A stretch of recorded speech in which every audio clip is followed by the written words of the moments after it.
Hello नमस्कार दोस्तों, क्या आप आईटीआई करना चाहते हैं? क्या आप आईटीआई के बाद सरकारी नौकरी की तैयारी करना चाहते हैं? वो कौन सा आईटीआई का ट्रेड है जिससे आईटीआई करने से तुरंत सरकारी नौकरी मिलता है? तो क्या आपको पता है इन 6 जगहों पे आईटीआई के लिए सरकारी नौकरियां सबसे ज़्यादा निकाली जाती है? नमस्कार, मैं राहुल कुमार।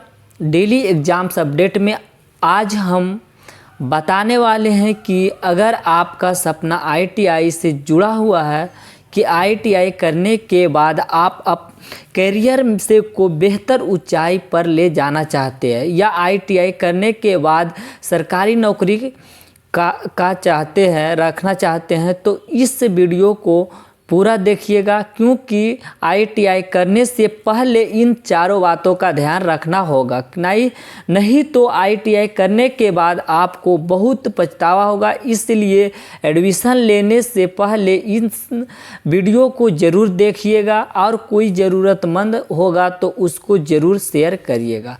तो चलिए करते हैं वीडियो की शुरुआत। सबसे पहले हम बात करेंगे मैट्रिक में अगर आपका नंबर 50% से कम है तो आपके लिए थोड़ा मुश्किल हो सकता है। दोस्तों, आईटीआई लेवल्स के अलग अलग विभागों में बहुत जगह भर्ती निकाली जाती है, जिसमें पीएसयू का विभाग, वहाँ पे 50% से ज़्यादा नंबर तभी होगा पीएसयू का फॉर्म भरने के लिए एलिजिबल हो सकते हैं।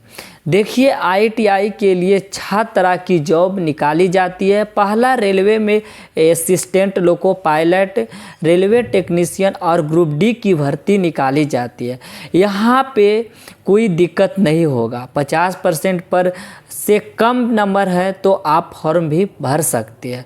दूसरा होता है मेट्रो में भी मेट्रो टेक्नीशियन और मेट्रो ड्राइवर की भर्ती निकाली जाती है, जैसे दिल्ली मेट्रो, गया metro, Patna metro Patna metro आने वाला, Banaras metro, Kanpur metro, Indore metro, Bhopal metro, Mumbai metro, तमाम मेट्रो में भी भर्ती निकाली जाती है। यहाँ पे 10th क्लास में किसी तरह का कोई परसेंटेज नहीं मांगा जाता। इसके बाद आते हैं कि जो कि पीएसयू जैसे बताते हैं, पीएसयू जैसे सेल हो गया, भेल हो गया, एनटीपीसी हो गया, पावर ग्रिड हो गया, पीजीसीआई हो गया। ये तमाम जगहों पे अगर भर्ती निकाली जाती है तो उसमें 50% 10वीं में 50% से ज़्यादा नंबर का डिमांड किया जाता है। लेकिन कुछ ऐसे भी पीएसयू है जहाँ पर ये कंडीशन नहीं होता। नेक्स्ट हम बात करेंगे इलेक्ट्रिसिटी बोर्ड का। जितने भी भारत में राज्य है, हर राज्य के पास अपना एक इलेक्ट्रिसिटी बोर्ड हो। कुछ राज्यों के पास इलेक्ट्रिसिटी बोर्ड नाम की कंपनी भी है। जैसे हम उत्तर प्रदेश की बात करें तो UPPCL, वहाँ पे एक कंपनी है जो डिस्ट्रीब्यूशन का काम करती है, और वही यूपी का जो कि UPURL जो बिजली पैदा करने का काम करते हैं, मतलब बिजली का प्रोडक्शन करती है। तो इन सभी जगहों पर भी इस तरह का कोई कंडीशन नहीं होता। नेक्स्ट बात करें तो आर्मी की, जो कि आर्मी में 50% का कोई तरह का कंडीशन नहीं होता। यहाँ पे भी आसानी से फॉर्म अप्लाई कर सकते हैं। मतलब इन 6 विभागों में आपको केवल पीएसयू के लिए समस्या खड़ा हो सकता है।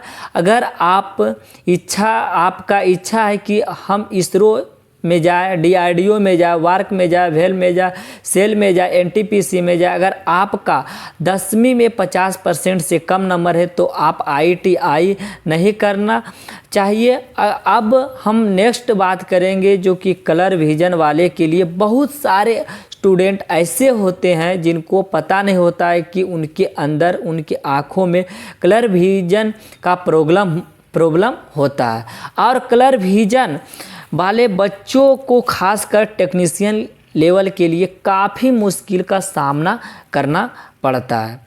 अब बात मतलब नामुमकिन है, बहुत ही नामुमकिन है, आपको जॉब नहीं मिलने वाला है, क्योंकि टेक्नीशियन का काम ही होता है चीज़ों को ठीक करना।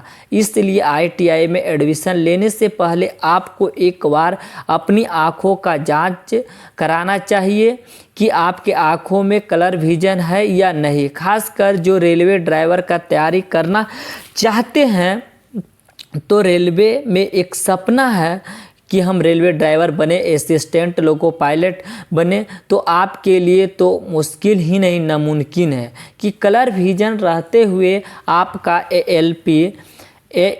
ALP बन सकते हैं, ALP बन सकते हैं। नेक्स्ट हम बात करेंगे जिनका उम्र बहुत ज़्यादा हो गया है। जैसे हम अगर आप जनरल कैटेगरी से आते हैं तो आपका उम्र 26 साल प्लस है।